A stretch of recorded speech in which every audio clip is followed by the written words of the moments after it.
Hello, and welcome to the Healthy Mind Basics presentation.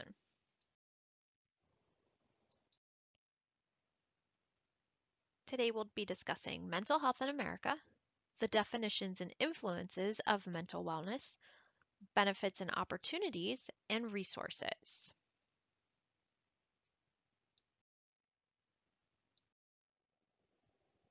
When you think of someone who is well, what are some characteristics that come to mind? The dimensions of wellness shown are all interdependent on each other. Each of these dimensions act and interact in a way that contributes to our own quality of life. In order to be in our most well state, each of these pieces must be balanced. A lot of focus is placed on improving physical wellness, but mental wellness doesn't always receive equal emphasis.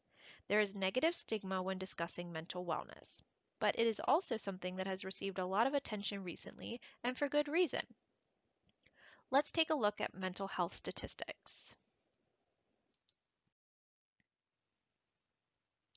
By saying mental health, we are not labeling this as a condition, but more importantly, focusing on how mental wellness affects individuals. Mental health and substance use challenges can take many forms.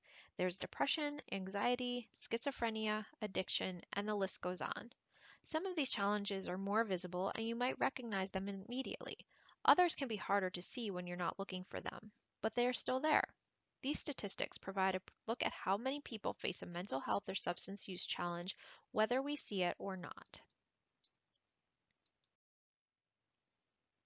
Let's take a look at workplace mental health. Poor mental health causes a huge toll in American workplaces each year through lost productivity and healthcare costs. It is often overlooked or ignored due to the negative stigma that surrounds it, especially among peers, coworkers, and colleagues. In the workplace, depression is a leading cause of absenteeism and lowered productivity and is one of the top 3 workplace problems for EAP programs. Depression is a condition, and it's not caused by personal weakness, and it is not a character flaw.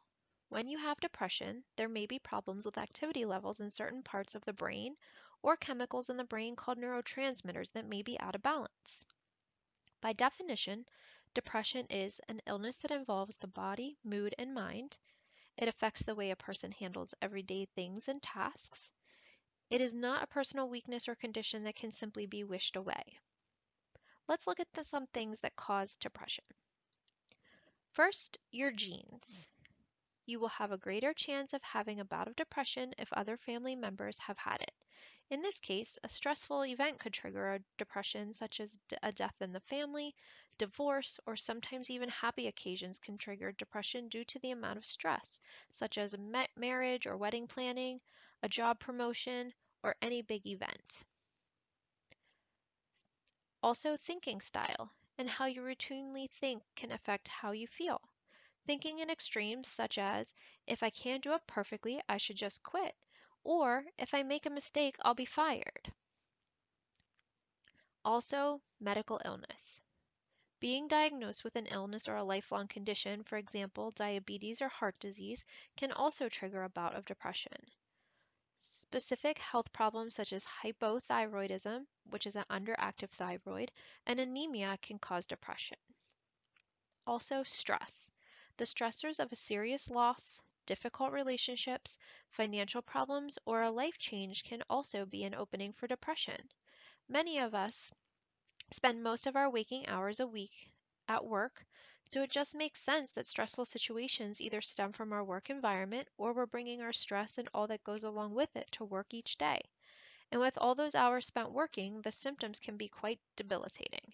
The red flags can include your decline or change in decision making, reduced productivity, inability to concentrate. Maybe you're not quite as dependable as you used to be. It could be that you're making more mistakes or accident prone, and frequently being late or calling in sick more often could also be symptoms of depression. Next, let's look at defining mental wellness.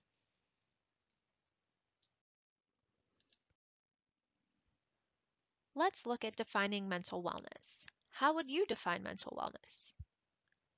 What is most important to you to maintain mental wellness? The Oxford Dictionary defines mental health as the integration of mind, body, and spirit. Mental health includes our emotional, psychological, and social well being. It affects how we think, feel, and act. It also helps determine how we handle stress, relate to others, and make choices. Mental health is important at every stage of life, from childhood and adolescence throughout adulthood. Over the course of your life, if you experience mental health problems, your thinking, mood, and behavior could be affected.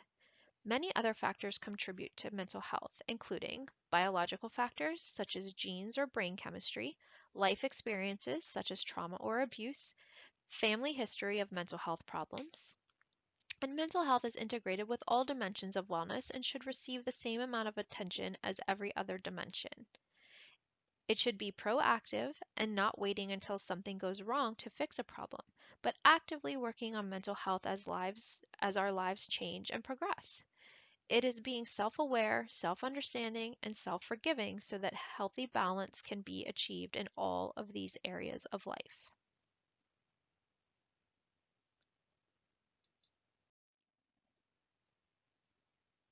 As we just discussed, your mental state can be affected by outside factors, both positive and negative.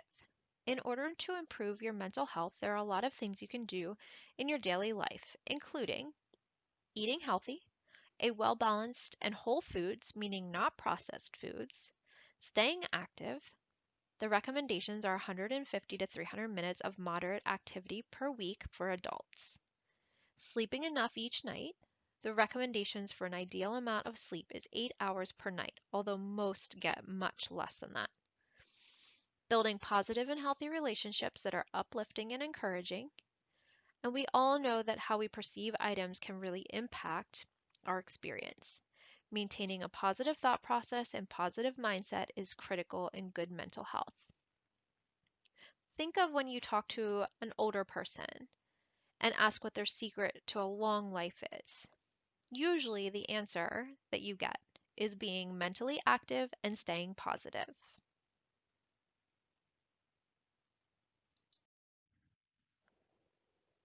Let's take a look at some benefits and opportunities.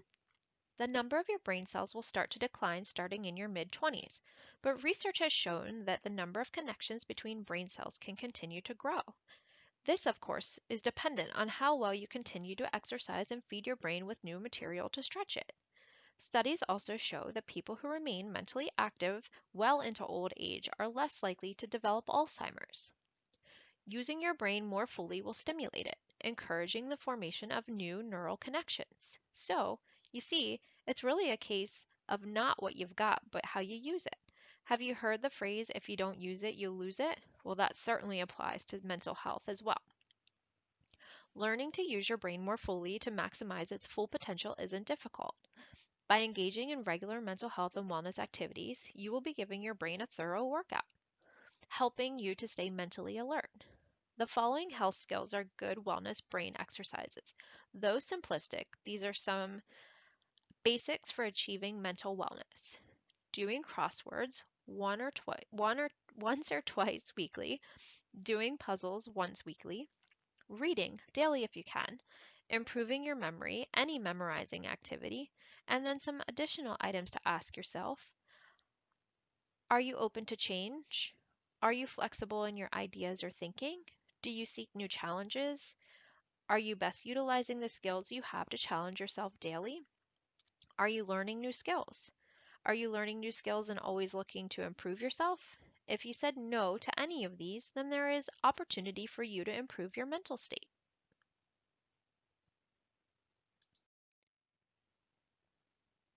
Listed here are mental health resources that you can tap into. Remember, individuals do not need to have a problem to get help. These resources can keep people healthy, help you stay healthy, and be used as a prevention measure as well.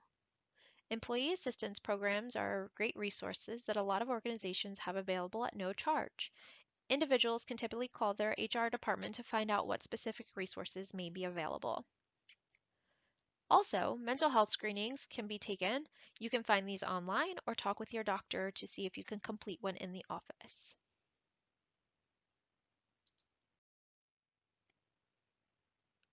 Writing down your thoughts can help you process it in a different way. Journaling has proven to have many benefits for mental wellness, including Reducing stress. Journaling is an incredible stress management tool, a good for you habit that lessens impact of physical stressors on your health. In fact, a study showed that expressive writing like journaling for only 15 to 20 minutes a day, 3 to 5 times over the course of a 4-month period was enough to lower blood pressure and improve liver functionality. It also improves immune function. Believe it or not, expressive writing can strengthen your immunity and decrease your risk of illness. Those who journal boast improved immune system functioning. It also strengthens immune cells, as well as lessens symptoms of asthma and rheumatoid arthritis. Expressive writing has been shown to improve liver and lung function and combat certain diseases. It has even been reported to help the wounded heal faster. Journaling also keeps your memory sharp. It helps keep your brain in tip-top shape. Not only does it boost memory and comprehension, it also increases working memory capacity, which may reflect improved cognitive processing. Additionally, it boosts your mood. Want more sunshine in your life? Try journaling. A unique social and behavioral outcome of journaling is this: it can improve your mood and give you a greater sense of overall emotional well-being and happiness. It also creates internal awareness and provides insight by allowing you to process your thoughts in a different way and think through them. So, a potential start, something I have done for myself today. You can also use this to help acquire mental wellness skills. Journaling techniques can be used to help acquire these skills.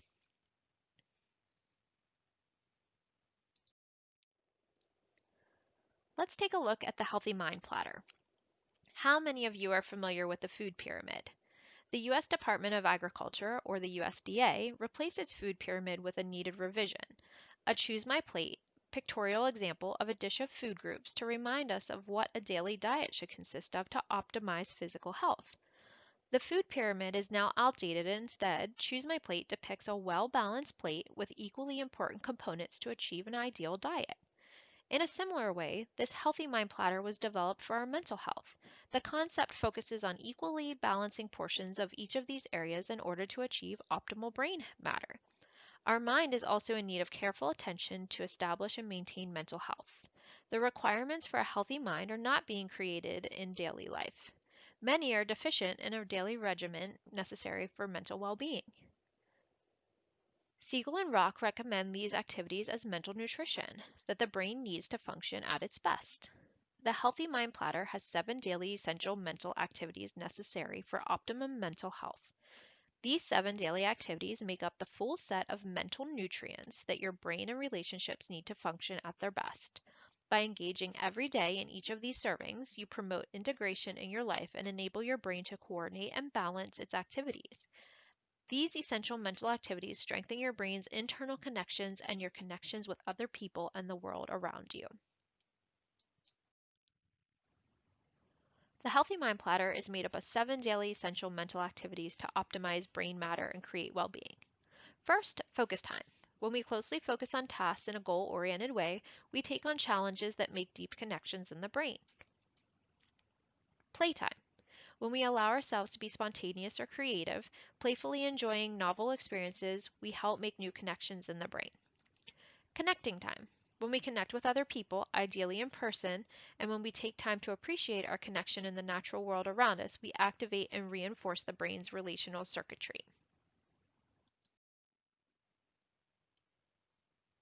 Next is physical time. When we move our bodies aerobically, if medically possible, we strengthen the brain in many ways. Time in.